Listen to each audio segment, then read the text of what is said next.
Друзья, всем привет! Серферы, бездельники, девианты, наши любимые кельты, медоеды, всех групп крови. И у нас сегодня традиционные 5 Эльфы 38 уровня. эльфы, как вот Сергей Дацюк подсказывает, 38 уровня. Значит, и как вы догадались, у нас сегодня будет насыщенный интересный эфир, традиционный пятничный с Алексеем Арестовичем и Сергеем Дацюком. Леша, привет! Да, привет. здравствуйте, Сергей Аркадьевич. Да. И мы взяли такую тему, кто будет субъектом. Значит, она будет, скажем так, носить широкий характер, не только касательно Украины, потому что то, что сегодня сейчас происходит в серии, ну, мне кажется, это очень любопытно с точки зрения того, вот как именно появляется субъект, как субъект исчезает, причем вот прямо на глазах. И, собственно говоря, что является движущей силой субъективизации, да? Кто за этим стоит, как стать субъектом, потому что то, что происходит с Асадом, с режимом Асада, который колеблется вот на грани поражения, уже очевидно, это весьма поучительно для всех тех наших нытиков, которые, очень часто мы слышим вопли по поводу того, вот, что все пропало, там ничего невозможно сделать. И даже сейчас, когда пошли уже там всякие разговоры по поводу выборов, то среди многих царит уныние, что вот что мы можем сделать и что нам по силам. И вот, собственно говоря, об этом мы будем говорить, пардон за тавтологию, с нашими выдающимися умами. Я буду вставлять традиционно свои 5 копеек. Нет, у меня не флаг Третьей Республики, а флаг тайных покровителей Третьей Республики. Вот так, вот так вот правильно. Итак, Если посчитать, там 13 звезд. То есть это не то, что вы думаете. хорошо. Итак, Это 13 кто будет первых членов субъектом в современном нашей мире? партии. В фильме «Конклав», когда папа умирает, чиновник Ватикана сообщает по протоколу он обязан сообщить: «Седе ваканте», что означает «престол вакантный» или «престол свободный». То есть с этого момента все могут претендовать на престол. Вообще фильм занимательный в том смысле, что избрание папы — это не избрание наместника Бога на земле, это политика. И в этом смысле, когда я смотрел, это меня навело на мысль, что точно такая же ситуация сейчас в мире, потому что седе ваканте в США, точно такая же ситуация седе ваканте на Ближнем Востоке, такая же ситуация седе ваканте в России, и, увы, такая же ситуация седе ваканте сейчас в Украине. Я не знаю, кто осознает, но в публичном пространстве звучит несколько месседжей сегодня. Мы не субъекты, надо стать субъектом. Плюс к этому, вроде как незаметно, звучат такие вещи, что мы не знаем, что будет делать Путин, мы не знаем, что будет делать Трамп. Мол, раз мы не знаем, значит, мы ничего сделать не можем. Потому что фактически остро происходит осознание, что мы ничего сделать не можем, не зная, что будет делать Путин, что будет делать Трамп. Хотя кое-что мы сделали. И возникает вопрос, а мы до 20 числа января можем уже что-то изменить или нет? То есть, вот казалось бы, вот я сделал последний эфир, там 30 секунд до конца матча, еще есть время, да? 20 января седе ваканте вопрос станет в полный рост. И что мы можем еще сделать? То есть можем ли мы за оставшееся время, чуть больше месяца, что-то принципиально изменить? Это ж понятная, смотри, аналитическая, стратегическая и военная задача. Да? В принципе, она решаема. Если бы была хотя бы какая-то группа стратегическая и имеющая организационный талант. Но у нас ни единой группы, имеющей стратегический и организационный талант, нет. И за исключением того, что люди, которые возвращаются из офиса президента, говорят, что там что-то поменялось, все бегают как ужаленные, имеют бледный вид, То есть нечто происходит, и как бы почему это нечто происходит, понять можно, потому что ну, то, что предпринимает сейчас Украина в виде действий и слов их лидеров, это похоже на конвульсии.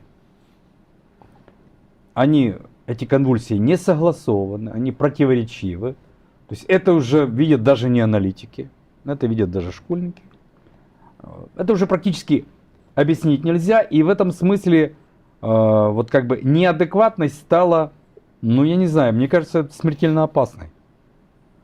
Потому что, ну как бы, кроме того, это на фоне скандалов коррупционных. Мало того, это же мало того. Есть еще, с моей точки зрения, фиксация при моей попытке, ну сейчас появились некоторые круглые столы, я на парочку решил сходить, и я увидел, что эксперты тоже неадекватные. То есть они продолжают говорить в рамках своей профессиональной компетенции, что, конечно, хорошо выглядит, хорошо, но попытка им сказать: ребята, вы понимаете, что мы на грани катастрофы, что мы на грани гибели? Может, мы, собственно, поговорим по большому счету? Вот не эти ваши темы, которые вы грузите аналитические, а вообще поставим вопрос, что происходит, что мы можем еще сделать? В каком, ну как бы я даже не знаю, в каком видении мира или хотя бы страны мы можем это рассматривать, чтобы получить более-менее адекватный прогноз? И я как бы понимания не нахожу, поэтому вот с последнего такого круглого стола мне со скандалом пришлось уйти, и для меня это было фактически шоком, потому что я понял, что даже эксперты вообще не понимают, что происходит. По большому счету нету этого понимания. Кстати, у нас будут, анонсирую, будут дебаты Виталия Кулика с Сергеем Дацюком. Ну, там на следующей неделе или через неделю. Ну как, да, Да. можно. Вот в рамках вот этих, в том числе всяких тенденций. Поэтому... Ну, смотри, Виталий Кулик очень хорошо выступил на последнем Михайловском клубе, где он представлял группу игры за Трампа. То есть он взял группу, собрал и свое выступление называл Трампограмма. Да. Трампа-программа или программа Трампа, или что будет делать Трамп. И концептуально его видение основывалось на следующем, что реалполитик, который будет вести Трамп, будет сильно похожа на его предыдущую срок, потому что ну, в Америке же нет представления каденции. Это у нас есть, у поляков есть, там в Израиле. В Америке не каденция, в Америке сроки. Да? Вот первый срок Трампа, он делал реалполитик. Грубо говоря, он останавливал все конфликты на свой срок. И если он будет действовать в том же ключе, говорит Виталий Кулик, то мы можем предполагать, что он остановит конфликты на Ближнем Востоке, конфликт с Северной Кореей, конфликт с Китаем, конфликт с Ираном и конфликт между Россией и Украиной ровно на срок, ну, на свой срок президентства. А потом мы вернемся к этим вопросам. Вот для нас, кстати, вот этот вот сценарий, он не является хорошим, и он не добавляет нам возможностей, поскольку у нас внутри проблем больше, чем снаружи. То есть, если с Россией нас могут как-то вынудить договориться, потому что у нас есть посредники, грубо говоря, чего мы не скажем, мы не сделаем, не поймем, то за нас скажут там условно Штаты, поймут Штаты и заставят нас это сделать. То внутри Украины у нас нет такого посредника. Не может дядя Трамп прийти вовнутрь Украины и объяснить разным сторонам, чего надо делать, чтобы, собственно, сохранить страну. То есть такой позиции здесь нет. Поэтому СД ваканты также и в Украине. Здесь нет субъекта.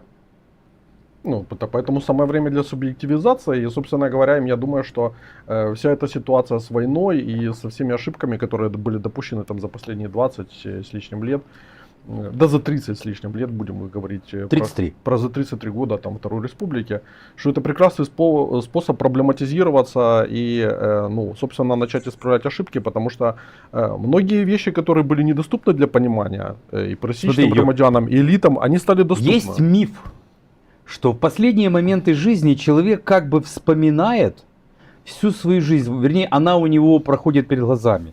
И он в быстром темпе рефлексирует, что было важно, что не важно. Так вот, мне кажется, что Украина в последние как бы моменты перед поражением, будем называть вещи своими именами, это не делает. Смотри, я просто оппонирую каким образом. Вот ситуация с Сирией, которую мы сейчас рассматриваем, она рассматривали в самом начале, она же интересна чем? Вот оппозиция там, условно говоря, на каком-то этапе проиграла. Сначала выигрывала, потом проиграла. Причем оппозиция разношерстная абсолютно.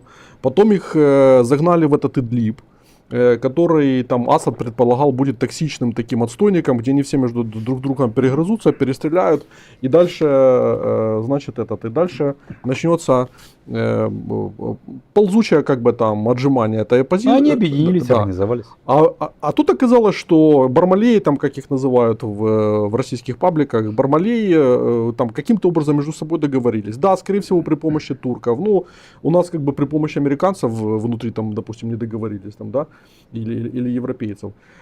И спустя несколько лет, то есть понадобилось несколько лет для того, чтобы обучить этих людей, потому что мы видим, что они, ну, скажем так, более обучены в военном плане, чем это было ранее.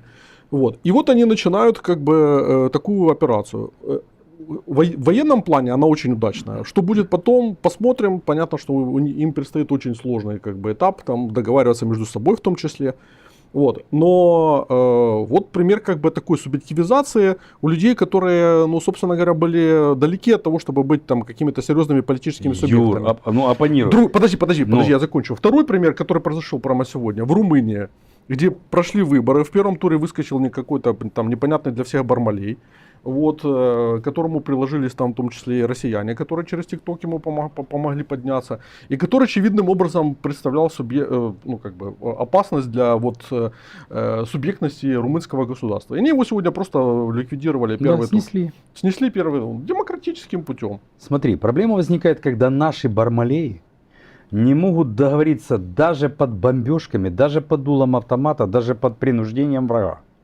Так смотри, так поэтому наши бармалеи обречены. Бармалеи Второй Республики обречены. И многие из них это уже прекрасно понимают, что им жопа, как бы там, да, что им кранты. И они собирают, ну, как бы, кто-то собирает вещички, кто-то думает, кто-то гребет, как в последний день, потому что понимает, что дальше таких возможностей не будет. Вот. И, ну, это гранд-финал. Ну, вот, как бы, Вторая Республика идет к гранд-финалу. Леша, что ты на этот счет думаешь? Ну, давайте начнем с определения. Субъект – это тот, кто в политике, кто может предложить план, визию, картинку.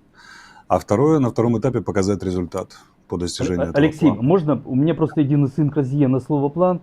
У нас тут так сейчас в Украине устроено, что наша власть, кроме слова план, не знает, что есть еще проект, программа, стратегия, пророчество, прогноз. То есть эти слова не... Вот давайте какое-то другое слово вместо плана. А то у нас уже тошнит от этих планов. Хорошо, тошнит от плана, что там у нас есть? Проект, программа. Картина будущего. Да, проект. видение, картинка проект. будущего, да. У них есть проект у субъекта, и он может показать результат по достижению этого проекта. Все очень просто. Вот это определение. Если в Турции такое есть, Эрдоган. Это человек, который демонстрирует гибкость политики просто запредельную для Украины и для осмысления, потому что он в течение 10 лет с Россией имел 3 прямые войны с ними, буквально. Потому что мы же понимаем, что там воюют отпускники с обеих сторон в полном составе, а в Идлибе в 2019 году доходило до прямых боестолкновений едва ли не авиации, турецкой и российской. А уже на земле сражались-то по полной. И сейчас боевики не вполне свободны от отпускников, скажем так. И 3 раза проходил через периоды полной дружбы, потоки, южная торговля, серая зона и так далее, потому что преследуются те интересы, которые нужно на том этапе, на котором он нужен, теми инструментами, которыми нужны попутно. Мы вспомним, что произошло в Азербайджане, в Армении, вокруг Карабаха, тоже не без помощи Турции, как Россия туда зашла, все ухали-ахали, и как она оттуда через 5 лет ушла. Поэтому, да, то Эрдоган для меня, Алиев, это примеры в сегодняшнем мире. Израиль, пример, который разыгрывает сейчас карту, позволяющую ему закрыть за 50 лет все ключевые проблемы безопасности на северных границах. Голландские высоты и Ливан. То, что сейчас происходит, это армия, которая с юга начала наступать на Дамаск, свободная сирийская армия, которая всегда была проамериканской, продемократическая, взбунтовался юг. Там недвусмысленное отношение к этому имеют израильтяне. Еще целая их одна большая дивизия зашла в Ливан для того, чтобы среагировать разными способами в разных сценариях, специально созданная для голландских высот. Поэтому у субъекта должен быть проект, он должен результаты накопить для этого проекта, создать органы управления и провести, дать какой-то результат. Все очень просто. Мы не являемся ни в первом, ни во втором, ни в третьем случае субъектом. Почему? У нас нет проекта. Судорожная история, которую мы показываем в виде УНР-2, это не проект. Это ошметки пропаганды, которые пытаются выдавать за цельную картину мира, за видение, на основе которой можно построить. Они таковой не являются. А даже если бы они являлись успешным проектом, то это проект для 15% украинцев. Ну хорошо, для 25%. А что делать с остальными 75%, которые в это не верят, не хотят это защищать, не хотят с этим ассоциироваться аж никак? Вот, то есть у нас путают проектность с пропагандистскими ошметками в телеграм-каналах и на телемарафоне. У нас есть огромное количество ресурсов. Украина до сих пор очень богатая страна. И если бы эти ресурсы правильно применять и поменьше воровать, то мы бы любой план реализовали, любой проект. И у нас очень плохо с управлением. По одной простой причине. Я когда-то говорил с Кравчуком, царство ему небесное, и спросил: Леонид Макарович, а когда начали проигрывать США, Советский Союз? Вы же как бы не просто секретарь ЦК по идеологии. Он сказал, вот когда Хрущев вернулся из Америки и сказал: догоним и перегоним Америку, он говорит: мы попали, и тут он употребил интересное слово, в чужую антологию. Мы начали соревноваться в чужой антологии. Настоящий субъект, суперсубъект — это субъект, у которого есть собственная антология. То есть он картину мира предъявляет не в рамках существующих, так сказать, больших проектов, надеюсь, удобно туда вписаться, а предлагает вообще свою проектность по большому счету. Есть ли в Украине такие проекты? Есть. Все человечество и 5-й проект мы предъявляем. Как бы, да, мы не бесплодная земля в этом отношении. Но засилье того, что у нас заселило все это за 34 года, вызывает к жизни только одну задачу: отодвинуть все, что было до этого, потому что эти люди не просто не имеют проектности, они даже в существующие проектности Украину не могут вписать должным образом, ставя ее при этом в подчиненное положение. То есть они не могут быть даже подчиненными, они даже в шестерки не могут записаться в клиенты как следует, у них это не получается. И, наконец-то, использовать те гигантские ресурсы, которые есть в Украине, материальные и нематериальные, и дать возможность заработать социальным лифтом и подобрать людей, которые всю жизнь давили в этой стране, условно назовем его креативный средний класс во всех сферах этого. Дать им шанс и возможность. Эдакая революция креативного среднего класса. Вот что нам нужно. И не только. Всех людей, которые хотят еще повозиться. Задача понятная абсолютно, проектность ясная абсолютно, как бы субъектность понятна. Идем семимильными шагами к выполнению наших задач. Ну, смотрите, я когда пытался думать о том, как возможно, ну, как бы предпроектная аналитика, смотрел на этих экспертов и думал, вот Виталий Кулик, он же подал прекрасный пример. Говорит: хотите знать, что будет после 20 января, давайте просто проанализируем, что будет делать Трамп. И я, смотря на это, подумал, ну если мы все понимаем, что мы не субъектны, анализировать то, что тут происходит, нечего. Таких слов, как проект, антология, мы не знаем, ну, на уровне лиц, принимающих решений. Может нам поступить честно? То есть создать институт номер 1, институт Трампа. Институт номер 2, институт России, ну или даже уже Путина. Институт 3, институт Си Цзиньпиня. И просто попытаться за этих субъектов думать, чего они будут делать. Может нам тогда как-то, ну, станет больше понятно, что с нами будет. Потому что думать за себя мы не можем. Может мы за чужих подумаем и как бы будем просто просчитывать. Ну, то есть, да, научимся на котятах. То есть начнем просчитывать их шаги. Может чему-то научимся. Сергей Аркадьевич, так это же не решение. Вы думаете, им кладут мало аналитики на стол? Нашим элитам клали, кладут, и они на них клали, они на них рыбу режут, я это многократно видел. Я в том числе видел ваши материалы, на которых, выпивая коньяк, поделили там какую-то шоколадку или что-то в этом роде. Вот. Поэтому, как бы, Дело не в том, что нет материалов и нет людей, способных думать. Нет людей, которые не востребуют. Еще раз позволю напомнить нашим зрителям, что когда говорят «Боже, что делать?», в политике вопрос «что» вообще не является вопросом. Все уже давно изобретено, и как вытаскивать страны из полной задницы, не такой, в которой была Украина, все рецепты давно есть. В политике есть только один вопрос – «кто?», то есть вопрос о субъекте. Кто все это сделает? Поэтому нам, конечно, нужны институты, но нам нужен институт Китая, России, Ближнего Востока, США и так далее, и так Ну, далее. То есть например, поставить да. основу. Но самое главное, что эти институты смогут создать и востребовать только те люди, которым реально нужны их результаты. Вы смотрите, как работает наше государство. Например, результаты, которые добываются нашими спецслужбами, не востребованы нашим государством. Они практически никак не влияют на принятие политических решений.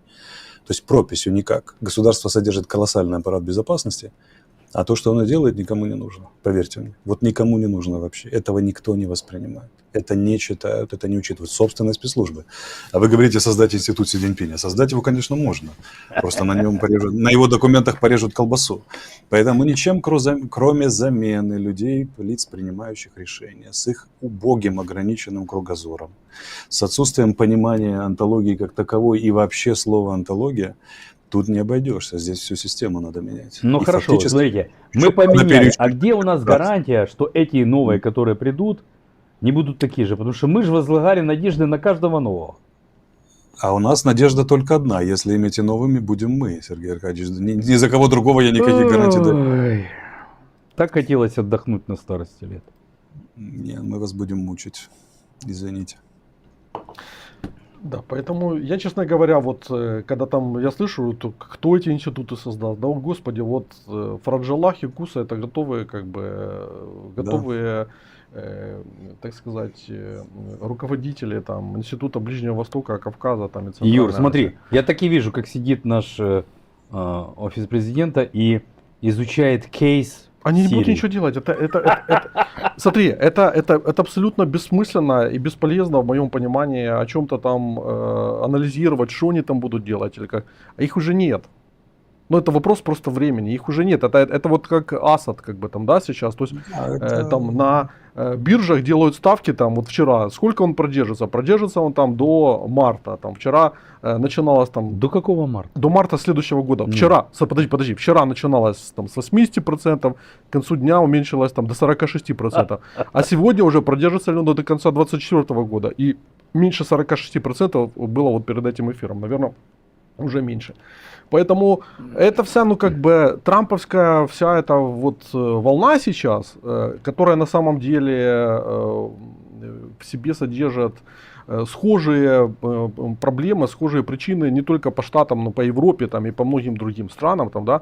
Вот она сейчас идет по всему миру и актуализирует вопрос тех, кто не способен модернизироваться, не способен видоизменяться, и будет просто их сносить.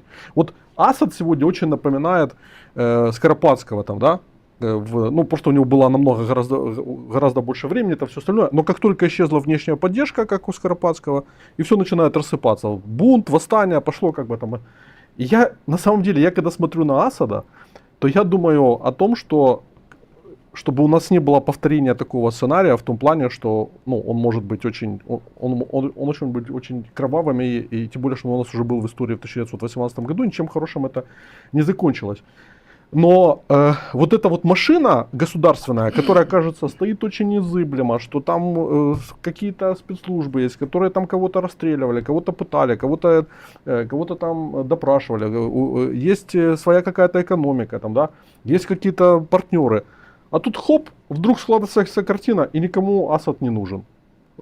И Россия говорит, да у нас другие приоритеты вообще-то, вот наш уважаемый партнер, он уже как бы все, не актуальный.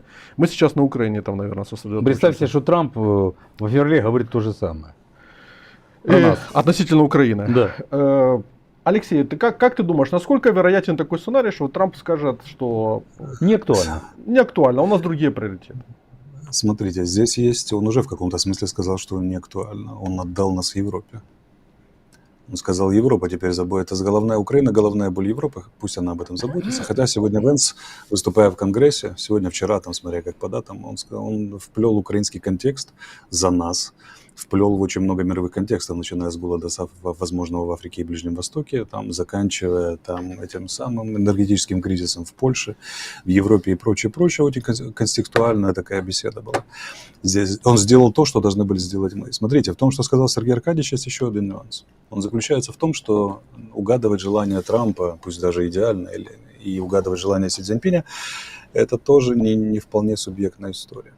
Конечно, я понимаю, почему Конечно. Сергей Аркадьевич сказал, потому что да, ну давайте хотя бы попытаемся угадать, в этом горькая ирония. Нам нужно по петле Бойда опережать их.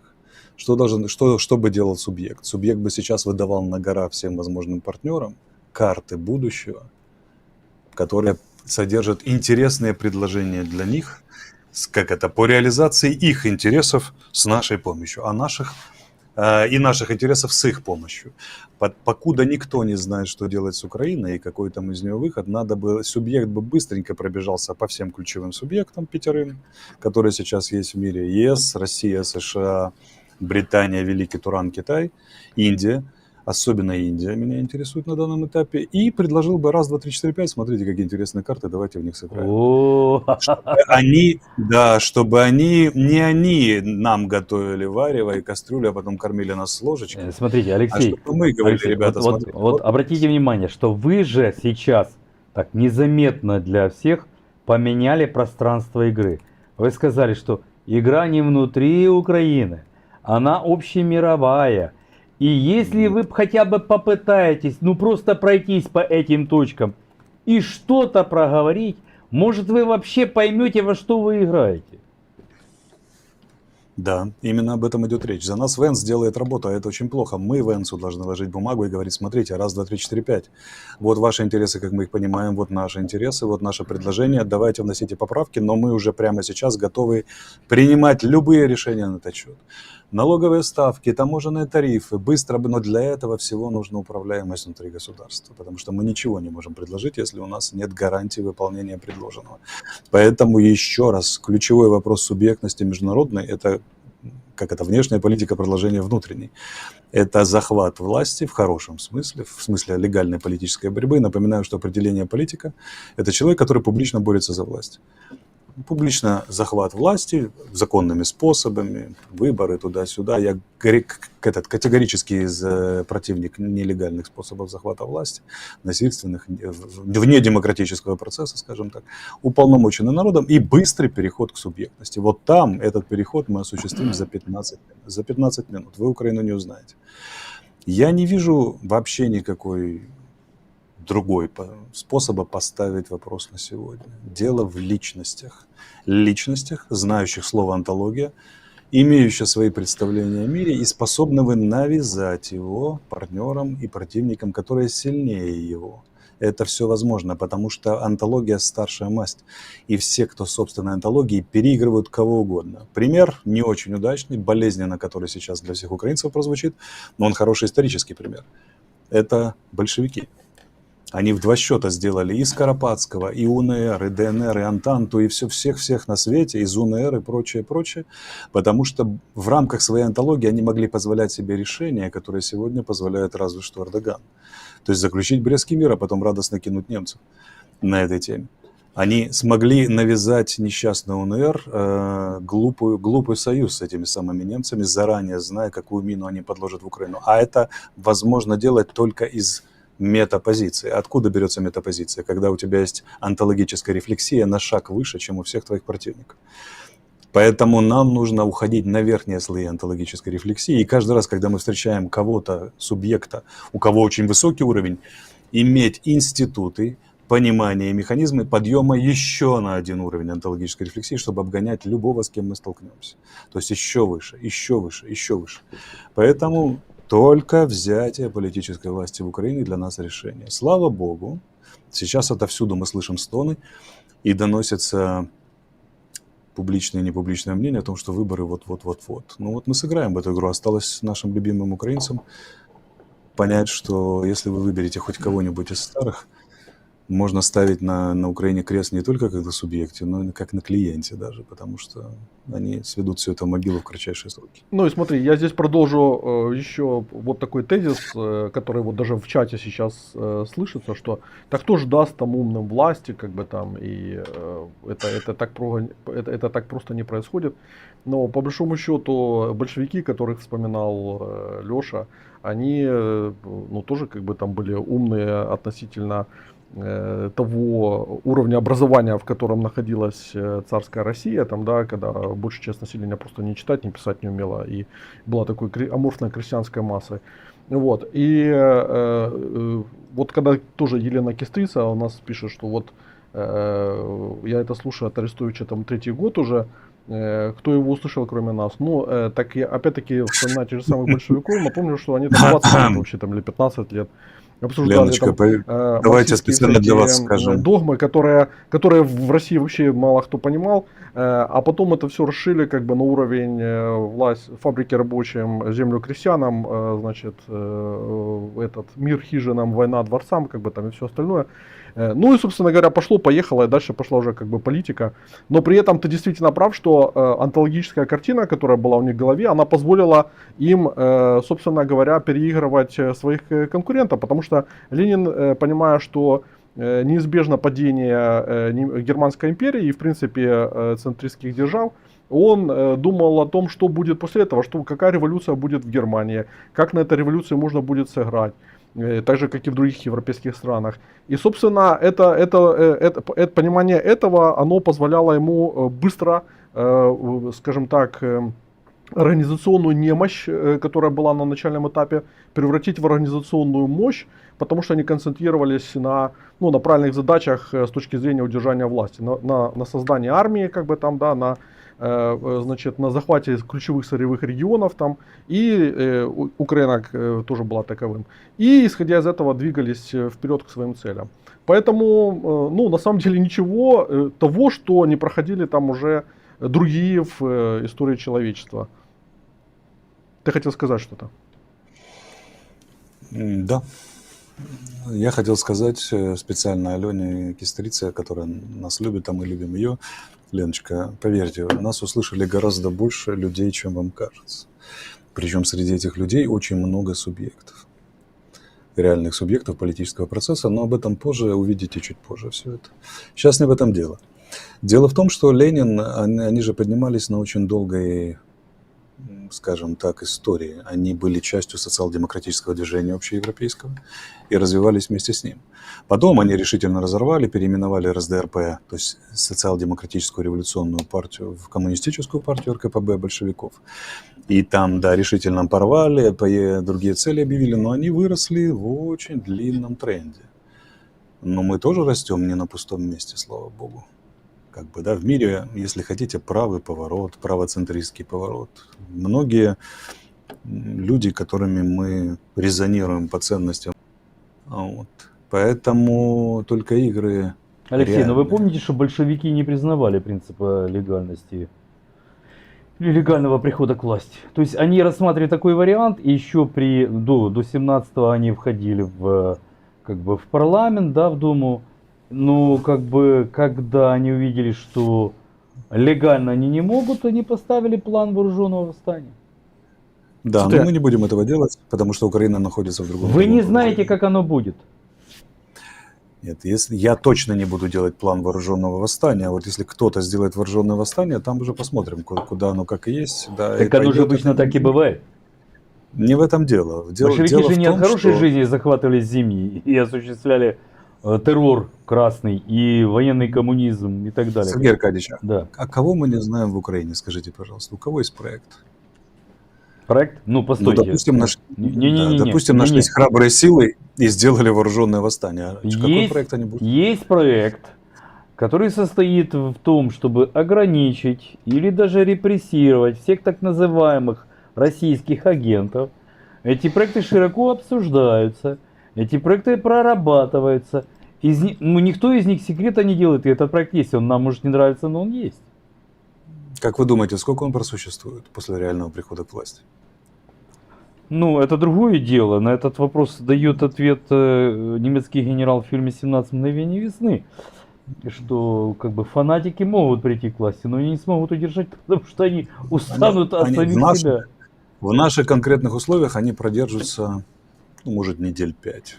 Ровно И столько же, покончит с сколько, ними. да. Директория. Да, Да, да. покончит с ними, да, могучий Запад, прежде всего, даже не Россия, который не станет оплачивать шовинистические, националистические и прочие проекты, и неоднократно об этом предупреждал. Кроме того, у Запада огромное количество инструментов, как разобраться с этим на ранних этапах, до того, как все это случится. Слишком мы прозрачная и контролируемая страна, чтобы откуда ни возьмись появились храбрые люди, которые сделали вооруженное восстание. Не, мы пойдем нормальным парламентским путем, и весь вызов в том, чтобы народ Украины нас уполномочил на это. Потому что здесь придется разделить ответственность народу и повысить свою субъектность. О чем вся эта война? Это война про повзросление. Люди не хотят взрослеть, причем не хотят взрослеть интересные категории. Те, кто за войну до победного конца, и те, кто сейчас за мир любой ценой. И то, и другое являются ложным ходом, мы же это с вами понимаем. У нас очень сложное положение, осложненное нашей глупостью, большинство неприятностей мы себе создаем сами, но оно даже сейчас дает возможность для сильной контр-игры. Только для этого надо, как в шахматах, начать с трезвой оценки обстановки, расстановки фигур. И именно этого не хотят сделать военно-политическая Украина, руководство Украины и вот эти две крайние части, которые говорят «все мир любой ценой», «все отдаем, лишь бы помириться», и те, которые говорят «война любой ценой», «все отдадим, чтобы помириться». Здоровый центризм с правым уклоном, это вот то, с легким, это то, что нам нужно. Мы рассчитываем на таких людей, их очень много. И то, что показывает опыт Сирии, что ситуация может, как опыт ГКЧП, меняться за считанные секунды. Режимы, которые оказались непоколебимыми, исчезают в 3 дня, а то и быстрее. Вот буквально в 3 дня. И важно быть готовым к этому. А теперь вопрос к нашим зрителям. А вы готовы? Мы готовы. Вы готовы? Хотя бы галочку поставить в нужном месте. Оцените сами себя, свою готовность к большим переменам, которые, я вам гарантирую, на 99,99 этой весной будут сокрушительные перемены.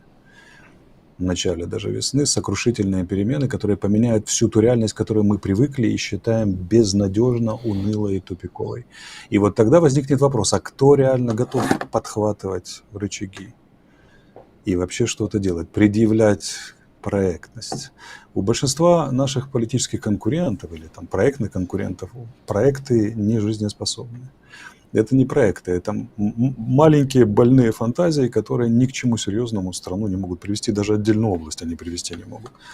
Поэтому играть будут те, у кого проектность реальная, опирается на реальность. То есть, как бы там ни сложилась ситуация, мы будем одной из сил, которая будет играть в эти игры по полной, а осталось как бы, чтобы люди поняли, что если они хотят хоть чего-нибудь здесь, чего-нибудь человеческого, справедливого, развивающего, то галочку надо ставить в правильном месте и поддерживать, иначе ничего не будет.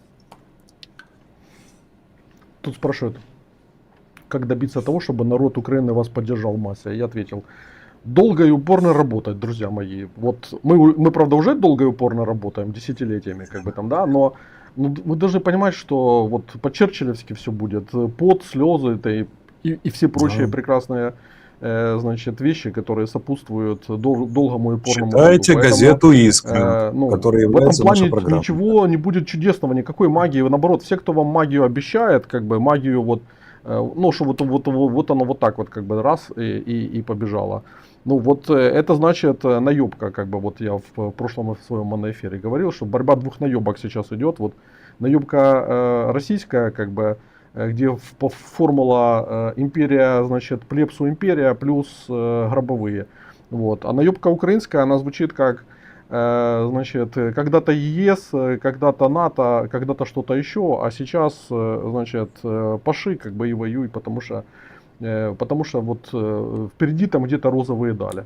Вот. И то, и другое, ну, на самом деле является самообманом для тех, кто в это верит. Вот так вот. Юр, так тут же еще один момент, что ты понимаешь, война-то начиналась, потому что мы в преамбулу Конституции включили это 2 морковки. ЕС и НАТО. По большому счету, за время войны обе морковки сгнили. То есть сгнила НАТО, то есть понятно, что ну, вряд ли мы туда попадем. Более того, вряд ли НАТО уже осталось как действующий инструмент. Оно, конечно, во время войны приободрилось, но поверь, ну как бы как инструмент его практически уже рассматривать нельзя. Ну и с ЕС большие проблемы, потому что мы туда шли, когда у них все было хорошо в ажуре и они были в шоколаде. Идти сегодня ЕС в предкризисном состоянии, это не то, что идти туда до войны. То есть обе морковки сгнили.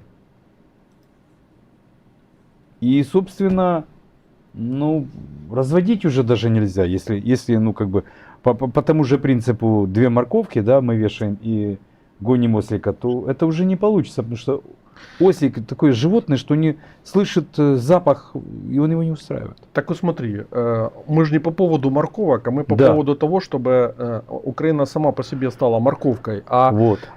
эти две морковки и прочие другие морковки, которые были в нашей новейшей истории, в новой истории, во всех наших историях, это все было по поводу самообмана. Потому что морковка предлагалась как некая, ну, как некая форма идеала, вот, к которому нужно бежать. Смотри, но которая да. была всегда лишь для элит. Смотри, ширмой, которая бы хотел прикрывалась вернуться реальная к тому, власть. что Алексей говорил о принципиальном изменении мира весной. У нас был Михайловский клуб, о котором я уже вспоминал, где Виталий Кулык выкатил вот эту вот трампограмму. Но там выступали два как бы таких оппонента. Гена Друзенко отстаивал, что чтобы дальше что-то делать, нам надо остановить и как бы поменять лиц, принимающих решения, потому что эти ведут нас в тупик. И Юрий Касьянов, который говорил, что надо продолжать воевать, потому что у нас другого выбора нет. В принципе, они где-то посередине соглашались, то есть как бы они не были такими антагонистическими оппонентами. Но там у нас была работа в группе, и я представлял группу так называемой игры, которая переворачивает игровой стол. То есть как бы там у нас был, у меня был Кочетков и еще один парень, к сожалению, не запомнил, как его зовут. И мы предложили 5 сценариев, которые переворачивают стол. Я когда эти 5 сценариев вот Юрию Чудновскому изложил, у нас был разговор, он сказал, ни один не реален. Ну, я их просто произношу, а потом попрошу Алексея каждый из них прокомментировать. Первый сценарий, это, конечно, когда мы мимо США и мимо России играем с Китаем. Ну, это, в принципе, рациональный сценарий. Проблема в том, что у нас нет такого рода игроков, и у нас нет такого реноме, с которым бы Китай мог с нами сыграть. Потому что мы же пообещаем, не выполним, договоримся, как бы не выполним договор и так далее. Да, Как бы Китай это нам не первое. может много дать на самом деле. Да, первое, но это было бы первач. Второй сценарий, так называемая пугалка Арестович. Это значит, мы вместе с Белоруссией и Россией переносим войну на территорию Европы. Она известная, Алексей ее не раз излагал. Третий сценарий, он как бы не самый страшный, потому что он предполагает, что начинаем выяснять, кто тут правильные украинцы, кто неправильные. В контексте страна раскалывается. Фактически Западная Украина говорит, ну раз вы не хотите так, как мы говорим, значит мы тогда отдельно строим настоящую Украину, а у вас будет не настоящая, а путинская, ну и как бы и все пошло-поехало. Четвертый сценарий, с моей стороны, самый худший, это сценарий Кидалова. Это когда мы договариваемся с Китаем, с США кидаем США, договариваемся с Россией, кидаем Россию, договариваемся с Европой, кидаем Европу. И со всеми остальными, как мы это обычно и делаем, договариваемся и кидаем. Короче, Вторая Республика. Да, Вторая Республика продолжается, но уже в гораздо больших масштабах, когда никто не может ничего понять, и самое главное, власть кидает собственный народ. Ну, то есть продолжает лить то, что... Вторая Это Республика. это я считаю, что самый плохой сценарий, потому что, смотри, если в четвертом сценарии, сценарий гражданской войны, сохраняется энергетика, да, он затратен, он кровавый, но сохраняется энергетика и сохраняется какая-то Украина. В четвертом сценарии убивается сама энергетика. То есть внутри него гибнет энергетика. И люди не понимают, зачем им жить здесь. Они уезжают. Многие идут во внутреннюю миграцию. То есть как бы наступает полная руина не только вот в инфраструктуре и городах, но в головах.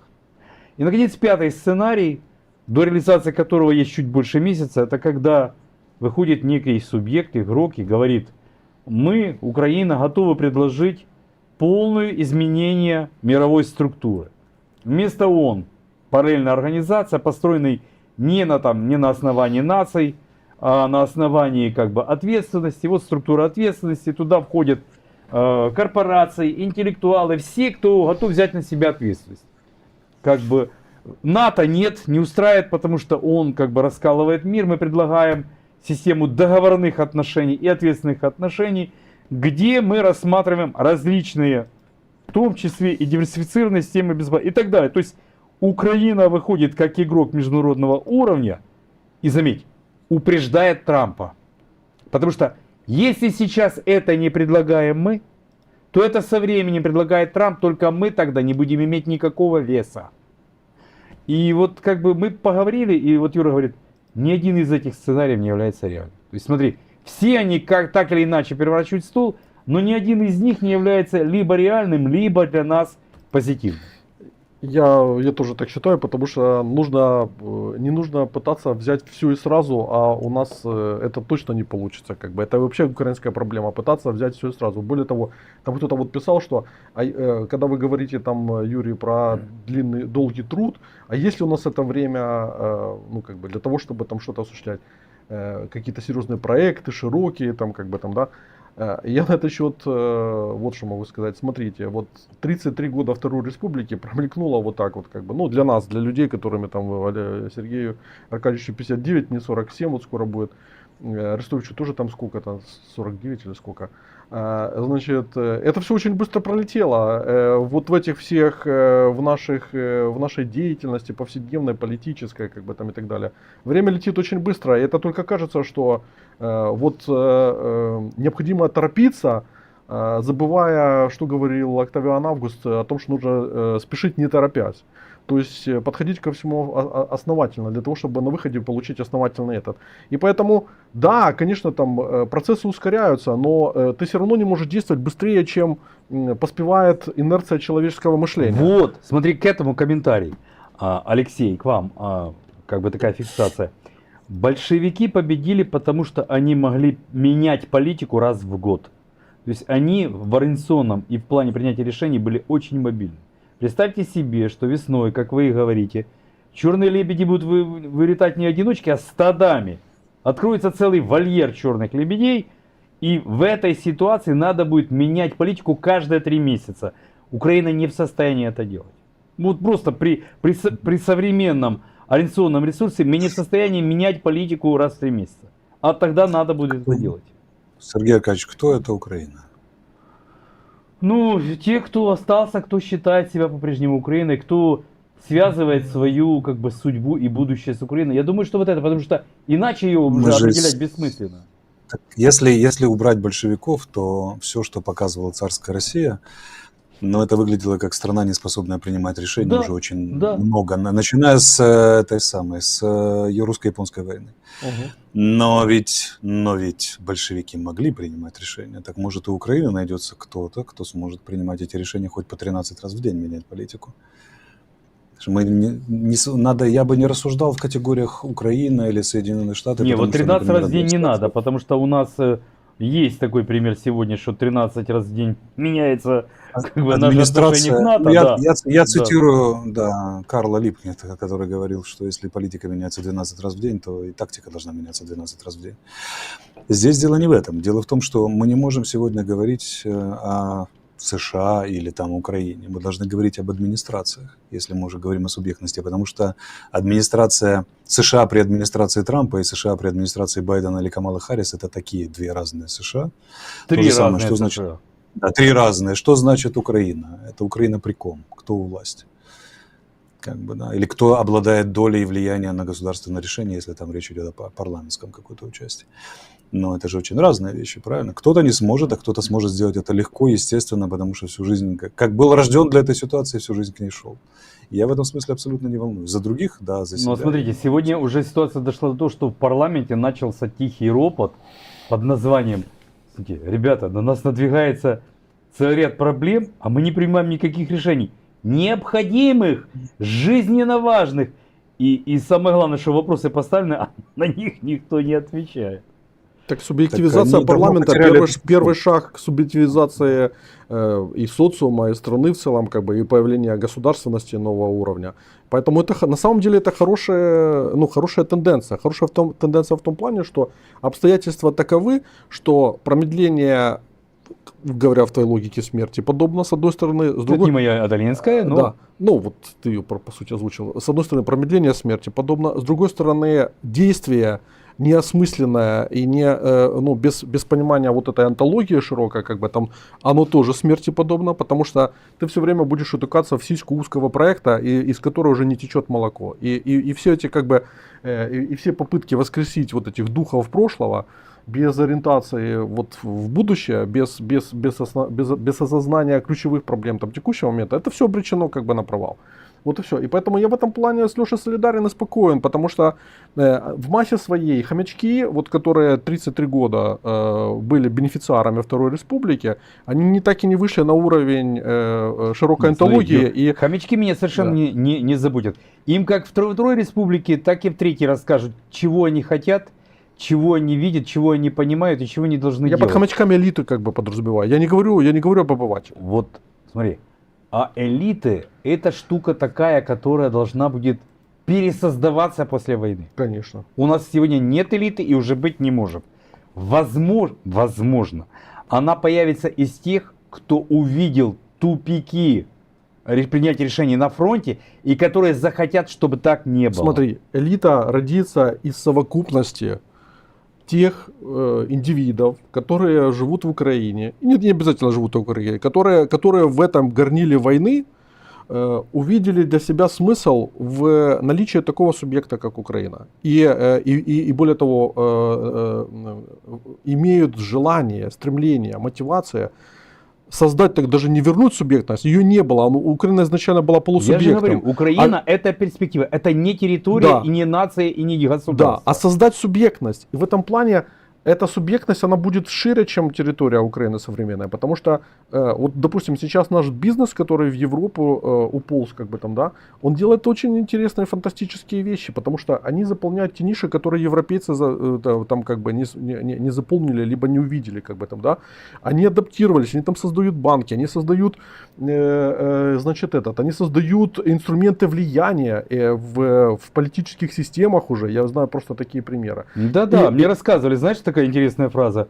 Я думал, я банкрот и неудачник, но стоило мне сменить страну ведения бизнеса, и я стал миллионером. Вот. И в этом плане это откроет широчайшие возможности для Украины как нового субъекта, вот для Третьей Республики, как мы ее говорим.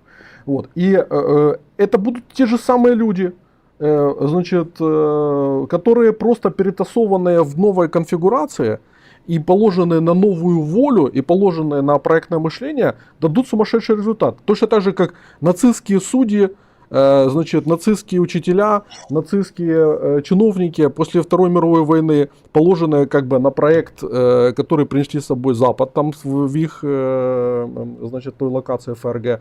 Вот. Они дали другой результат, хотя люди были те же самые. Прошли денацификацию и оказались с хорошими Там профессионалами. многие даже денацификацию не прошли, просто изменилась прошивка и появилась другая организационная форма. И произошел апгрейд, и пошел рост. И, ну, собственно говоря, изменилось очень много. Вот, собственно говоря, ну, я думаю, мы об этом, да, вот. Но понимаешь, немцы в глубине своей все-таки были глубоко религиозные люди. Они могли сделать ставку на христианство, и они положили это в основу. Я боюсь, что люди, которые привыкли воровать, очень сложно меняют мотивацию. Таня, а откуда большевики рекрутировали такое огромное количество людей, когда пришли к власти? Снизу. Снизу, ну правильно, потому что откуда они все нашлись? Если посмотреть на Россию до большевиков, то это безнадега тотальная. Казалось бы, вот где нельзя взять людей для новые кадры, это в тогдашней России, это была катастрофа. И вдруг откуда ни возьмись огромное количество зубатых энтузиастов, которые начали рвать и в науке, и где угодно, и так далее. Первый декрет Петроградского совета депутатов, помните, какой был? Первые 2 декрета. Создание Петроградского городского, создание института реактивного движения для исследования космического пространства. И второй институт радия, что-то там, радиоактивных материалов для той же цели. То есть все эти люди откуда-то взялись, они же сидели, никому не были интересны и вообще смешны, над ними Ну, все это, смеялись. это произошло потому, что эти были самыми инициативными, самыми активными. Ну, вот люди, носители этих идей. Были бы носители Да. какие-то другие, были бы другие декреты. Но, как бы, я думаю, что и у нас что-то может быть подобное. Типа там Так, искусственного огромное интеллекта и количество- прочие. Сергей Аркадьевич, огромное Да. количество людей сидит в подполье и не верит ни во что. Им надо дать шанс. И мы поразимся. В огромной стране, такой как Украина, до сих пор. Да вы удивитесь, всегда я работаю с всегда молодежью. найдется. Знаете, что они предлагают? Говорят, что, ну вот показывает, что как бы принятие человека в Украине, принятие решений человеком в Украине показывает полную несостоятельность. Может принять конституцию, где написать, что мы выполняем решение искусственного интеллекта, поставить его и как бы присягнуть, и пусть, потому что, ну как бы, какие люди не приходят, результаты отрицательные. Просто система работала так, что люди не могли, нормальные люди не могли прийти в власти. Вы знаете, когда я молодым лейтенантом попал в очень нехорошую компанию, там оказалось из всей этой большой нехорошей компании оказалось 3 нормальных людей, полковников. Они жалко были всегда в отставке, но они парни были такие боевые, по всему миру ездили, задачи решали. И когда однажды меня там несправедливо со мной поступили, они приехали, это узнали. Они сидели в соседнем кабинете, и мы так дружили на уровне, ну как лейтенант с полковниками, может там где-то там, я не знаю, чай попить вместе, там карандашами обменяться, скрепка, заколка. Они узнали, пошли вниз и орали так на тех, кто несправедливо обошел, на других полковников, несправедливо обошившихся с лейтенантом, что стены дрожали, а стены там были 3-метровой толщины. И они вернулись и сказали: Алексей, главное молодому лейтенанту увидеть, что может быть иначе. Хотя бы один раз увидеть, что может быть иначе. В Украине все отравленные люди, они не видели, что может быть иначе. Отсюда эти отчаянные решения про искусственный интеллект вместо властей там, и так далее, и так далее. Как только люди увидят, что может быть иначе, поверьте, такое количество энтузиастов, такое количество спящих людей поднимется, поверит и будет делать. Это надо просто показать, что может быть иначе. Вот один раз. Может Ну, быть Алексей, иначе. вы знаете, я Этот дважды это дурной видел. морок, После этот Майдана дурной морок 2004, после Майдана 2014 дважды видел это вдохновение, которое в 2004 году закончилось ровно за год, а в 2014 продержалось 3 года, то есть гораздо больше. Но тоже осенью 2017 закончилось. Так а кто победил на Майданах? Какой пример они могли показать? Политические активисты, которые стали политическими коррупционерами новым поколением. Так они не Что могли? победили. Они были просто ширмой для бенефициаров Второй Республики. Ширмы Вот и для всё. бенефициаров, да, вот и все. Что они могли показать? Тут же нужны реально другие люди с другой антологией, которые видят иначе, действуют иначе, понимают все это иначе. Вот и все. Такие люди есть. Осталось народу не сглупить. Тут скептики пишут, уже Зеленскому поверили. Я всем скептикам скажу одну простую вещь. Вы поверите тем, кто сначала поверят другим в изменения. Вот условно говоря, вы можете быть скептиками, вы можете сомневаться, это нормально для человеческой природы, особенно когда вас 250 раз кидали. Но потом, когда начинает кто-то верить в идею, в организацию там, и так далее, и двигаться в одном направлении, то все скептики начинают колебаться, но присоединяться в конце концов. Попробуйте, я все время привожу этот пример. Попробуйте по Крещатику, соберите там человек 20-30, распределите их на Крещатике, и вот от Майдана пусть один человек побежит вот в выходной день. Потом к нему присоединится второй, третий. И вы увидите, как за вами к Бессарабке уже будет бежать большая толпа, причем эта толпа будет даже не понимать, почему она бежит.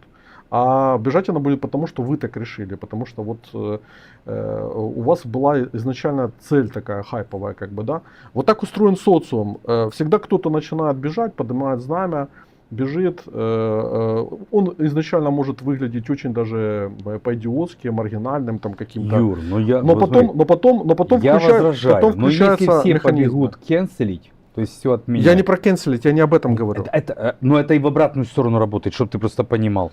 Я тебе говорю об организации и цели, и о целеполагании. Скажи, ты слышал песню «Знову цветут каштаны»? Хваля Днепровская бья, слышал? И шо? Слышал. А пройдись по твоему Хрещатику, который ты привел в пример, и скажи, да каштаны. Да ну я же об другом. А почему отменили каштаны на Крещатике, ты знаешь? Что появился кто-то один, кто сказал, ну давайте как бы уберем, вот тут Канада нам подослала хорошие какие-то, а давайте еще. И наступило время, когда каштаны исчезли.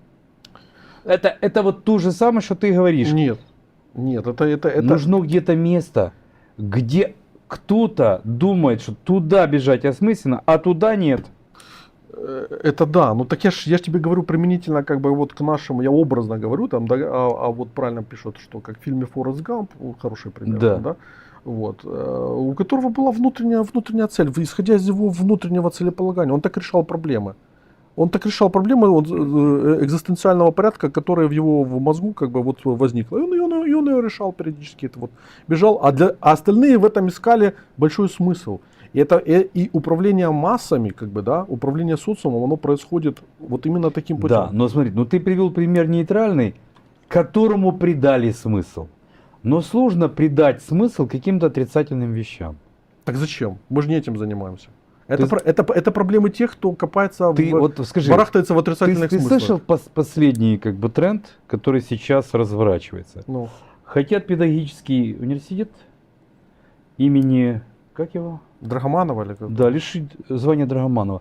Тому що він був малорос. И что?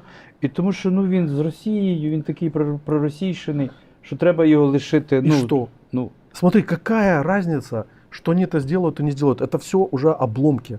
Это все равно, что перениматься судьбой императорского там какого-то колледжа в 1916 году. это уже не раз было. И людям же уже не раз показывали, что не надо отменять вещей, которые вы ну, даже понять не Но можете. они должны пройти через всю эту боль, понимаешь?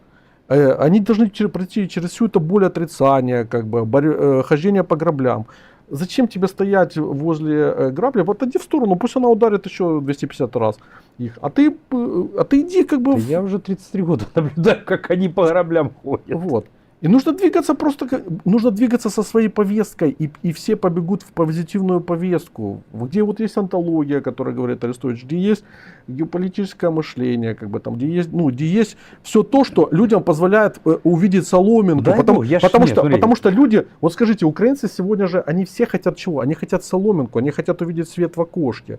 И этот свет на самом деле Смотри, есть, потому что... многие уже не хотят, потому что уехали. Да какая разница, уехали, вернутся, не вернутся те, приедут вообще другие. Это все вопрос, как бы, вопрос постановки задач и поиска инструментов решения этих задач. Вот. И нужно делать то, что ты можешь, то, что ты можешь, исходя из твоих компетенций, из твоего целеполагания, из твоих умений. А остальные, те, кто не сориентировались, либо не могут сориентироваться, они будут смотреть на тебя, кто поднял знамя, потому что люди ждут, что кто поднимет знамя и поведет их в нормальное человеческое будущее, где не будет этой херни, связанной с этими мовными срачами, с нарушением свобод, как бы там, да, а мовный срач это по поводу Сейчас нарушения спросим, свобод. где Алексей, куда он пропал, чего его не видно. Алексей, Я тут. какого цвета ваше знамя? Расскажите народу. Красное, Сергей Аркадьевич. Кто бы сомневался. Ну, Юра говорит, что надо поднять знамя. Сергей Аркадьевич, это ж скептики вечно правы и всегда проигрывают. Есть у них такое свойство. Поэтому, когда наши зрители уходят в скептицизм, они выбирают одну приятную вещь, одну неприятную. Они всегда будут правы и всегда проиграют. Поэтому здоровье скептикам они сделали этот выбор и так далее. Поэтому наше дело, как роторный экскаватор, копать к цели, невзирая ни на что. Мертвые хоронят своих мертвецов. Все эти институты национальной памяти, все эти законы мовные, все эти снятия памятников, это все уже полировка бронзы на тонущем Титанике, понимаете? Это все уже не имеет никакого значения. Они расформировали, мы сформируем. Они сняли, мы поставим. Они удалили, мы вернем и так далее, и так далее. Мы еще нового понаделаем. И все это делается в 2 секунды. Вот что приятно в человечестве, что оно таки да, целая отдельная страна может 33 года тупить и быть самым неудачным постсоветским проектом, а потом за 2 секунды все может поменяться. Ну, давайте возьмем Азербайджан. Проигранная война в 1994 году. Несколько попыток внутренних переворотов. Инфляция, развал полнейший, там дурдом, 126 наций, народностей, которые между собой ссорятся. Непонятно, какой проект государства националистический почти победил и почти сделал переворот в парламенте. И много-много разных вариаций, и того всего, и 5-10. В общем, более тупиковая разваленная система невозможно было представить, чем Азербайджан в 1994. А где Азербайджан сегодня? Если бы нас поместить сейчас в ту реальность и попросить сделать прогнозы на будущее Азербайджана, самый смелый фантазер не сказал бы, что Азербайджан будет находиться в этом положении. В 1994 году сказать, что они отвоюют Карабах, это было даже по одному этому параметру, это просто нерешаемая история. Я сейчас не про отвоевание оккупированных земель, я просто показываю, какую дистанцию люди пробежали. Это же была безнадега полная. В 1994 году ни один самый смелый игрок и фантазер, футуролог не предрек бы Азербайджану половины тех успехов, которые он имеет сегодня. Все поменялось вот так.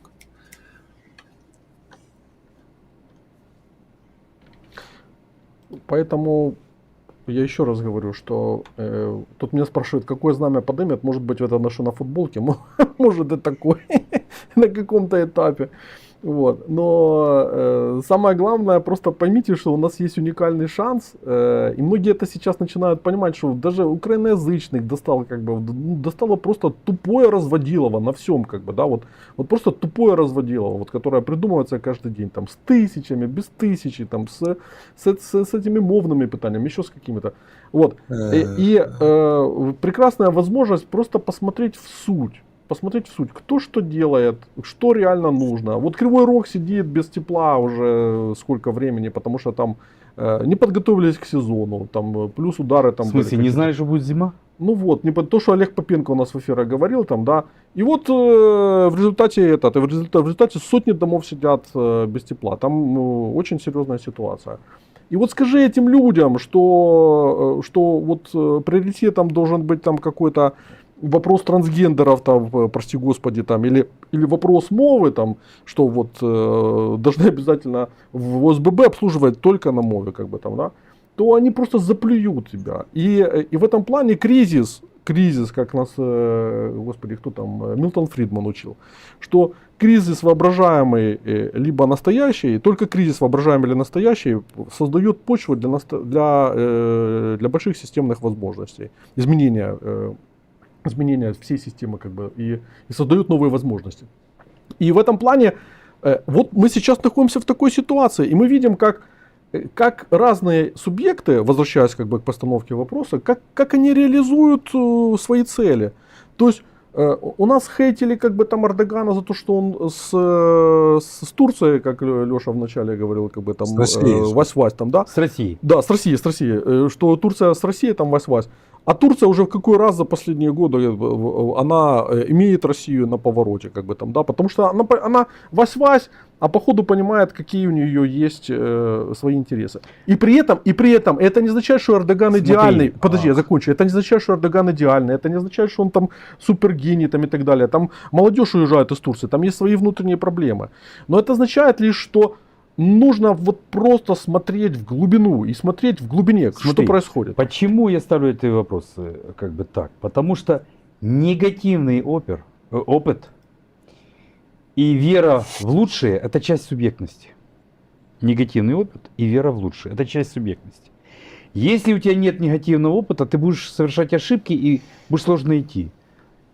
Негативный опыт появляется, когда ты его отрефлексировал, то есть понял, в чем твоя ошибка. Вера в лучшее – это когда у тебя есть прогнозы, проекты, видение будущего, да, то есть вот это все часть субъектности. Если нет одного, ты будешь совершать очень много ошибок и можешь как бы вылететь в трубу. Если нет другого, ты будешь идти очень медленно, и не факт, что вообще будешь идти, и опять тебя обсядут разные паразиты, и будет не... То есть как бы вот эти две компоненты, да, негативный опыт и вера в лучшее, они неизбежная часть субъектности. В Украине проблема и с тем, и с другим. Угу. Здесь смотрите, вот здесь все очень просто. В чем могли убедиться люди, какой главный урок вот из крайних там 2 лет войны, крайних 10 лет войны, 3, вернее, крайних там 33 лет войны с самими собой? Не проекты ни на что не способны. Они провалят геополитику, они провалят коммунальное обслуживание Кривого Рога. Но не способны. Они способны на имитацию в исключительно сложившихся условиях, пока ими никто не занялся всерьез снаружи. Но как только занялись, у них 10 тысяч мин, 100 тысяч мин отзывается с фронта, а оборонные заказы по снарядам выполнены всего на 12%, как недавно была новость. Хотя государство выделило все деньги, дало все возможности, создало приоритеты 12%. Как они собираются побеждать? Это плата за несубъектность по одной простой причине. Вернее, за непроектность. Если нет проекта, нет меры вещей. Невозможно определить, где вверх, где вниз, где правильно, где неправильно, что хорошо, что плохо, что справедливо, несправедливо. Потому что имитация не позволяет, да еще оборвано, не позволяет это делать. они не дееспособны, поэтому выживут только, шансы на выживание имеют только проектные вещи. Теперь назовите, у кого в Украине есть проект, кроме нас? Вот у кого? Ну, у американцев есть проект по поводу Собственно, Украины. антология. У России есть У проект них- по поводу Украины. Да, у всех, кроме нас, правильно? А вот у кого в Украине есть проект? Даже А у проект поляков и то существует. есть проект по поводу Украины. У турок есть, у всех И у есть, турок кроме есть, нас. да. Так вот, проект украинский, Сергей Аркадьевич, есть только у вас и у меня. У нас всех тут втроем сидящих и всех, кто с нами. Поэтому нет вариантов. Вот когда люди говорят, а предъявите команду, а там покажите цифры, они не, мы все покажем и предъявим, вы не понимаете очень главную вещь. Все, что не проектно, вам надо тестировать всех кандидатов на проект. Все, что не проектно, не выживет. Это главный урок этой войны. Ну, не выживет оно распадается, оно не может не мотивировать ни других, ни себя. Вы мечтаете о умеренной просвещенной диктатуре, она не может. Вы мечтаете о либеральной демократии, оно не может. Вы мечтаете об экономике, оно не может. Вы мечтаете об эмиграции, оно не может. Оно вообще ничего не может, потому что нет базовой мотивации. Ничто их не заставляет быть завтра лучше, чем сегодня. Принимать более качественные решения. Ничто. Понимаете? Не существует такого фактора, который мог бы... Это только у людей с проектным мышлением. Они понимают, вот точка А, в которой мы, вот точка Б, куда мы хотим, и вот шаги, хороши шаги, которые туда ведут, и плохие шаги, которые не ведут. Раз, резко изменился контекст. Хорошо, точка Б та же самая, только в другом контексте. Мы подкорректировали тактику и пошли туда же. Все то, что было у тех, у кого удавалось в этом мире. Мы большевиков сегодня треплем, но кроме большевиков были же и другие люди, которым удавалось. Например, президент Линкольн в Соединенных Штатах, который 13 выборов подряд проиграл и только 14 выиграл. Одни в жизни выиграл. Он был пример самого неудачного политика. Но человек уперся, знал, чего хотел, и пер, как роторный экскаватор. Вы представляете, вот политик, проигравший 13 выборов подряд, или 12. Ну, что вот он говорил спонсорам, что он говорил там своим этим самым, что он сам про себя должен был думать, про семью. Но это же закоренелый неудачник. Тем не менее, он дождался. Как говорят арабы, когда поворачивает караван, последний верблюд становится первым внезапно. Он дождался своего времени и радикально изменил все. Он создатель Соединенных Штатов в том виде, в котором они существуют. А встретились бы мы с ним с вами на 10-х проигранных выборах, или наши зрители смотрели бы, как он выступает после 10-х проигранных выборов, что бы они ему сказали? Не сказали бы, очень разумные люди, вот как все наши зрители, разумные скептики с опытом, искренне желающие ему добра, сказали ему, уважаемый Абрахам, 10-е проигранные выборы. Да, надо остановиться. Может тебе чем-то заняться, может тебе Да, остановить, ну реально невозможно. Могу назвать европейского политика, который образцовый неудачник политический. Образцовый неудачник. Он автор крупнейшего и самого страшного поражения за всю историю этой армии, которая только была у этой страны. Разгромный, 100 иловайсков одновременно. Шансов подняться было вообще никаких. Его презирали, вся страна презирала, рисовала на него карикатуры, чурались. Парламент принимал специальное постановление, что с ним ни в коем случае нельзя работать, что он чудовище. Изгнали и плевались, когда видели. Было время, он не мог ходить по улицам. Звали его Уинстон Черчилль. Поражение в Галиполи, которое поднял Ататюрка, это крупнейшее поражение за всю историю Британии. Никогда британцы не терпели таких 150 тысяч убитых. Это катастрофа, причем там австралийские, новозеландские войска погибли и так далее. Это не Иловайск, это куда хуже. Он был растоптан. А неудачное решение как морского министра. Его писали в алкоголике, в негодяев, кого угодно, щелк, и он спасает страну во Второй мировой войне. Щелк и человек, который правильный выход, который организовывает холодную войну и выступает модератором, проиграв все Соединенным Штатам, умудряется модерировать их первое время в конфликте с СССР. Щелк проиграл Этли, своему секретарю, про которого британцы даже не знали, не простил нации, потом пришел, все-таки стал премьером и красиво закончил игру, удалившись в поместье. Вот вам два примера колоссальных неудачников, про любого из которых наш зритель, самый доброжелательный, сказал бы все, что угодно. Ребята, но после этого... Вот представьте себе, сейчас любой из нас, условно, не дай бог, конечно, был бы полководцем или министром, который положил бы 150 тысяч украинских солдат где-нибудь. Какие бы вы шансы давали в неудачной операции, чисто авантюристической и так далее, на которую сначала всех уговорил, все говорили, нет, разумные люди, а потом погубил. Какую бы политическую карьеру вы бы ему прочили после этого, уважаемые зрители? Вот реально. 100 Иловайсков одновременно. Катастрофа. Никакой, правильно? Вы бы плевались и говорили, падла, только выйди на улицу, мы тебя убьем, сволочь. Такое количество солдат. А если бы вам сказали, что через 20 лет он вас спасет, и это будет единственным человеком, который вас мог спать, вы бы плюнули в лицо говорившему. Поэтому Господь Бог сдает карты равномерно. Надо уметь ими воспользоваться. Вот и все, что нужно. И тот, кто умеет воспользоваться, тот и есть субъект. А субъект – это тот, у которого есть проект. Он субъект первой категории, а субъект второй категории, когда он покажет практический результат. Сколько Россия изображала в Сирии? Достаточно долго. Показала результат? Показала. Путин трижды объявлял о победе в Сирии. Пальмиру брали 2 раза. А потом Эрдоган 5 лет все подготовил. Щелк, результат в Азербайджане. В Нагорном Карабахе щелк, результат в Сирии.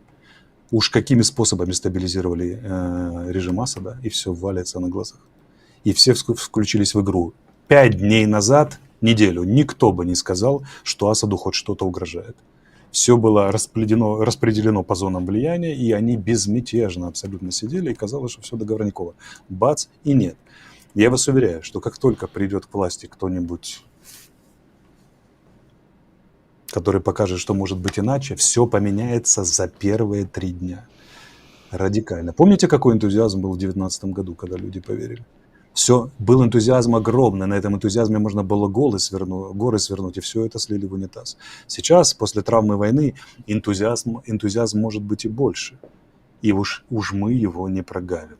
Что касается, мы Зеленскому поверили, я всегда хочу спросить, друзья мои, а какой у вас вариант? Кому вы собираетесь поверить на этих выборах? У вас есть какие-то конкретные люди, вы же не забываете, что сейчас можно мечтать об архангеле Гаврииле, чтобы он пришел и всех спас. А выбирать вам придется из тех людей, которые зарегистрируются кандидатами в президенты. Их будет 7-9 человек основных. И они будут очень конкретные люди с очень конкретными программами. И с очень конкретной проектностью, стоящей за этих программах. Так вот, нищета этих проектностей, отсутствие проектности будет у всех кандидатов, кроме одного. Поверьте мне. Потому что максимум они вам предложат Армавир-3. Первый был от Порошенко, второй от Зеленского, третий будет не знаю от кого, но все они будут, вам несколько кандидатов сразу будет предлагать Армавир-3. Армавир-3 вы не нахавались? Первого и второго. Нахавались полной ложкой. Какие у вас варианты? Ну, не верьте, ну можете сбежать из страны. Это еще один вариант. Хорошо, а те, кто останется, какие варианты? Какие у вас варианты? У вас вариантов нет. Придется еще раз поверить. Только в этот раз вас не обманут. Я вам гарантирую.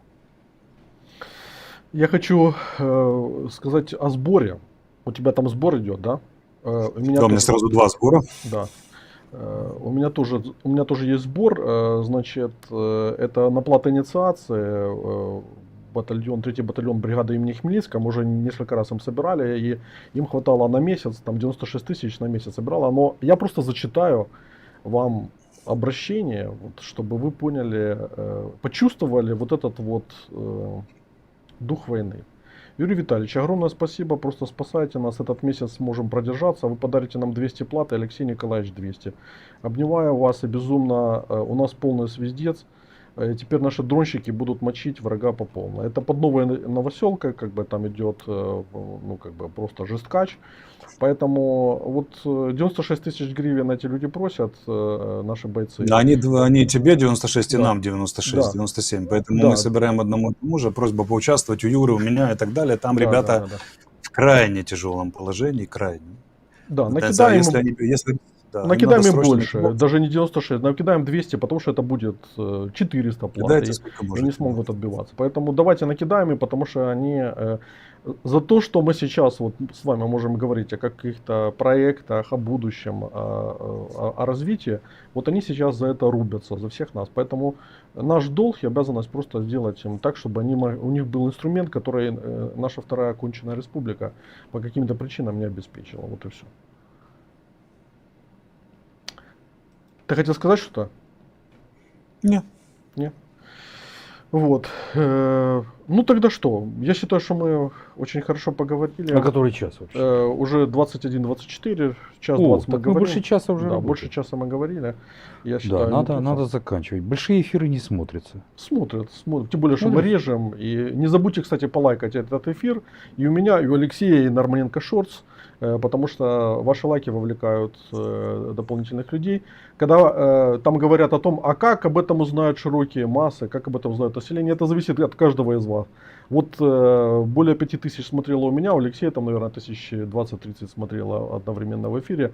Если каждый из вас лайкает, то это плюс 10 человек вовлекается. То есть еще 200-300 тысяч человек будут вовлечены. И от эфира к эфиру это будет только усиливать сигнал. Поэтому вы можете поставить галочку, вы можете поставить лайк, и это не требует от вас огромных усилий. Это требует просто нажать на кнопочку, как бы, и темы полетят. Леша, тебе огромное спасибо. Сергей Аркадьевич уже пишет отчет тайному центру. Я пытаюсь наш эфир разместить. И на этом мы заканчиваем. Завтра в 17 часов мы начинаем. У меня на канале будет эфир по Румынии. Потом по искусственному интеллекту. Следите за обновлениями. В описании к эфиру все есть. И в описании к эфиру ссылку и у Алексея, и у меня описание на эти сборы, о которых мы говорили. Там есть, значит, карта Монобанка, PayPal. Ну, короче говоря, все, что нужно, есть. Поэтому включитесь, очень просим. Это необходимо для того, чтобы помочь нашим офицерам и солдатам, которые на передке. Все, на этом заканчиваем. Пока.